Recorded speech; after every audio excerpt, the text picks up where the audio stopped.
You're tuned to the Steve Donoghue Show on CPL Radio, your one-stop daily source for Steve's take on the world of books.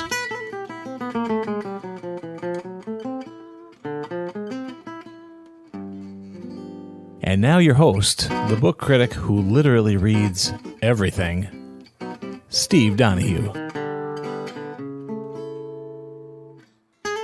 And today we are dealing with William Burroughs, the great William Burroughs, the great American author William Burroughs. No, just kidding. He stinks. He never wrote a single work that was any good. But we are dealing with a Burroughs, and this is a Burroughs who doesn't stink. Or rather, he does. But he doesn't stink in quite so pretentious a dude bro way. This is, of course, Edgar Rice Burroughs. Two Penguin classics, Tarzan of the Apes and A Princess of Mars. Both of them done with very appealingly pop culture covers. Imagine how horrible the covers could be. Tarzan's had his share of horrible covers. This is a Frank Frazetta illustration. Look at that. Some of you will be old enough and geeky enough to remember the tiny mass-market paperback that had this cover originally for one of the Tarzan novels. This is the very first. Tarzan of the Apes, of course, the very first Tarzan novel. And look at this, huh? Even more pulp culture, because that is Dave Cockrum with Rudy Nebris inks from the Marvel Comics adaptation of John Carter of Mars stories. They got the rights to John Carter of Mars a long time ago and had a good run. Their John Carter comic had a good run. These are quintessential Edgar Rice Burroughs starter novels. He wrote indefatigably. He wrote forever, just forever, and in all kinds of genres. And the full paperback printing of everything that he wrote is enormous. It's almost a whole bookcase on its own. Never really stopped writing. Just churned out, wrote works by the word, got his plots from dime store novels and westerns and whatnot, wrote plenty of westerns. But he hit it big with these two. And especially, of course, with this. Tarzan has actually entered into the popular lexicon. Tarzan is one of those pop culture creations that we've encountered from time to time on these Daily Penguins that supersede even their own literary origins. Something like Sherlock Holmes that just becomes its own self-contained entity. Tarzan is one of those. I would argue probably the cultural critics are correct who say that the three most widely known of those creations are Tarzan, Sherlock Holmes, and Superman. And of those three, Sherlock Holmes and Tarzan have strictly literary origins, whereas Superman is a visual. It started out as a comic book. It doesn't have an origin novel that's anything like as canonical as this. These are the two that Edgar Rice Burroughs, that his career took off with. And they're connected, of course. The lack of success in selling the one led to the success in selling the other. And they are similar in some ways, in the way that in a couple of the themes, the devices that unite all of Edgar Rice Burroughs' heroic fiction, which is an individual man, a man set apart by circumstances and temperament to rise to any occasion.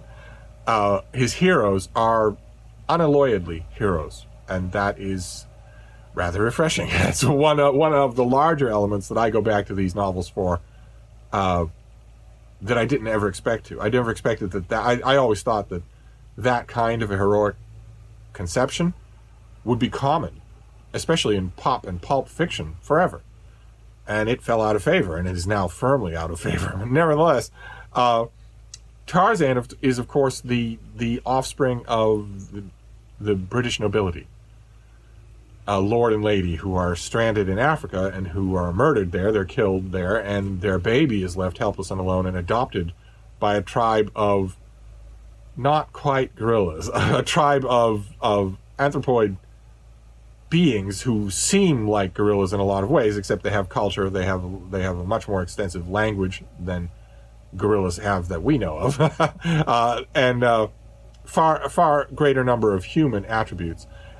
Burroughs, of course, wasn't thinking any of that. He wasn't thinking any of that when he made the Tarmangani or whatever. He was thinking of just African gorillas, because when he wrote these novels, virtually nothing was known of African lowland gorillas. So he just extrapolated to his heart's content, as he did also with John Carter. Not so much extrapolating from the cutting-edge science of his day, but from the cutting-edge popular perception of that science. And because this little boy, who takes the ape name of Tarzan, after first flirting with the ape name of Gilak. That wouldn't have worked well at all, would it? But he takes the ape name of Tarzan and achieves a singular position. Because he has been raised by apes, he has been fighting hyenas and lions for his whole life. By the time he gets to adulthood, he is effectively superhuman. His senses are better than any human being. He's stronger, he's faster, he's much more stoical, much less inhibited by pain or by the sense of failure. So in a sense, Tarzan's upbringing makes him almost a superhero, almost superhuman. That quality is watered down in quite a few of the later novels. Tarzan novels, one thing that people who aren't science fiction and fantasy addicts won't maybe know is that Tarzan novels go on forever and ever. They just go, there are so many of them. And Tarzan is often a byproduct. He's a bystander in his own story. Oftentimes, in some later Tarzan stories, like you could really pick at random, but let's say Tarzan and the Madman, you finish the novel and you're hard-pressed to think of a way in which Tarzan needed to be in it, as opposed to a two-fisted Western hero of Edgar Rice Burroughs' invention, or as opposed to James Bond, only without a gun. You find it hard-pressed to center in on the otherness that's very present in this book, and that manages to stay present in a few of the following books, the otherness of Tarzan not quite being human, which is, I think, one of the most interesting things about the character. It's the thing you lose the fastest in the Tarzan novels. They're still enjoyable. Edgar Rice Burroughs really knows how to hammer together a watertight potboiler. That where there is a turn and a twist at the end of every chapter, like clockwork. And the good people are always good, the noble people are always noble, and the bad people are always bad. They get worse as the novel goes along, and they get their comeuppance. If you're in the mood for that kind of reading, Edgar Rice Burroughs will never let you down. Whether he's writing a novel set in ancient Rome, I Am a Barbarian, or whether he's writing a novel set in the Old West, or whether he's writing one of these weird quasi-fantasy starter novels that then following them through in the series. Of course, the series of John Carter is even more pronounced of the man alone, the singular hero, because John Carter is a soldier from Virginia, and he is in the actual Old West. That's a blending of one of Burroughs' favorite settings that then metamorphoses into something completely different, because John Carter is transported spiritually or physically or astrally, or however you want to put it, to a fantasy version of the planet Mars, where, thanks to Mars's lower gravity, he has superhuman abilities. So it's not like Tarzan is superhuman by comparison because he grew up with a different spectrum of what it means to modulate his own strength.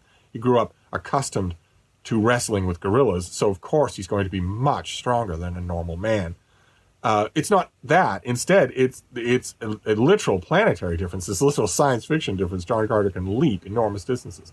He is, at least in the beginning novels, immensely stronger than any other normal inhabitant of Mars, because his muscles are adapted to a greater gravity. Much like the Tarzan novels, that otherness, that feeling that this is an alien being with alien abilities, fades over time. There aren't nearly as many John Carter novels as there are Tarzan novels. I'm sure I'm not the only Edgar Rice Burroughs fans who over time, who has looked at the disparity there and wished that there were 30 John Carter of Mars novels and maybe only 10 Tarzan novels, or maybe 30 of both, and let's just drop a few westerns off the side of the sled.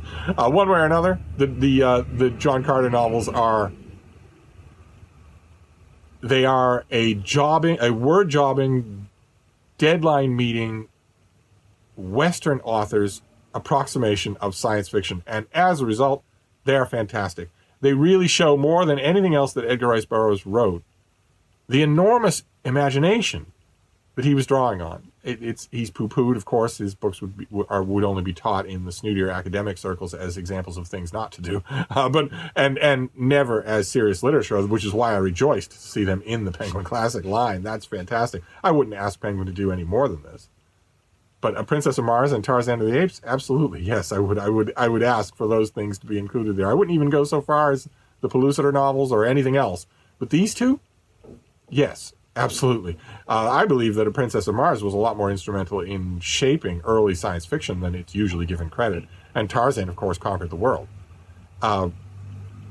one way or another, whether you have the right proportion of Edgar Rice Burroughs or not in your daily life. These two volumes are edited by the same guy, John Seely, Seely. He has an introduction. I believe there might even be some notes in the back. Yeah, there are tiny bits of notes in the back of the Tarzan volume, nothing in the back of the John Carter volume.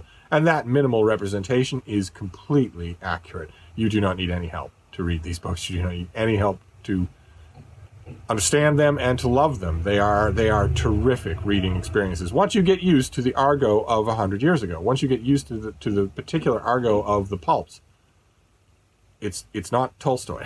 you have to get used to that. Although, in his own defense, it's a faint defense. I'm not overclaiming for Edgar Rice Burroughs. He is a much better writer than the other Burroughs that we talked about. But even so, I'm not overclaiming for him. But every once in a while, regularly, I mean, in every book, and often several times in every book, there will be a very neat turn of phrase, a very neat way to get the business done on the page, often involving reflections on the physical world. I believe Burroughs had a very good ear for describing the physical world, and not just this world, many worlds, because it isn't just Mars that we go to in his stories. It's many other worlds as well. Not only Venus, but a world within the Earth, inside the hollow Earth. All of it enjoyable, all of it terrifically fun to read. I have almost never known somebody to try Edgar Rice Burroughs that didn't become a slight Edgar Rice Burroughs addict. I certainly am. At times I've had virtually everything. Once upon a time, I forget who the publisher was, but once upon a time, some American mass market publisher did virtually everything. They reprinted in mass market paperbacks, usually with Frank Frazetta covers, virtually everything that Burroughs did, and I gobbled them all up. Now those have fluxed, waned. I have had all of those at some point or other. Then I've gone to a period where I've had virtually none, and then back again. I've read and collected and discarded and collected again almost all of the comic book adaptations. Marvel Comics, when they got the rights to John Carter of Mars, from which this cover is taken, they also got the rights to Tarzan and had a very long run on both, with some very good parts to it. And Dark Horse, I believe, did some fantastic Tarzan story arcs, just incredibly good. I think it was Dark Horse, probably I'm getting them wrong, even though I'm loading them with praise. It was a long time ago, it was 30 years ago. And those are some of the best comic book adaptations of Tarzan that I've ever seen. And it might not be Dark Horse, because those things have never been collected, as far as I know, into any kind of paperback volume. And they would have been with any company that was still in existence. So it might be that whoever did them is long gone. I'll see if I can find any reference to what I'm talking about and leave it down below. Not that I believe any of those things are really readily findable, but these are. And not necessarily these Penguin Classics either. If you're a Penguin Classic fan like I am, you've got 2 Edgar Rice Burroughs novels to get. But you don't need the Penguin Classic critical apparatus to start this author and enjoy him. Not at all. So your Penguin Classic today in the recommend department is a very strong recommend, although not necessarily these volumes.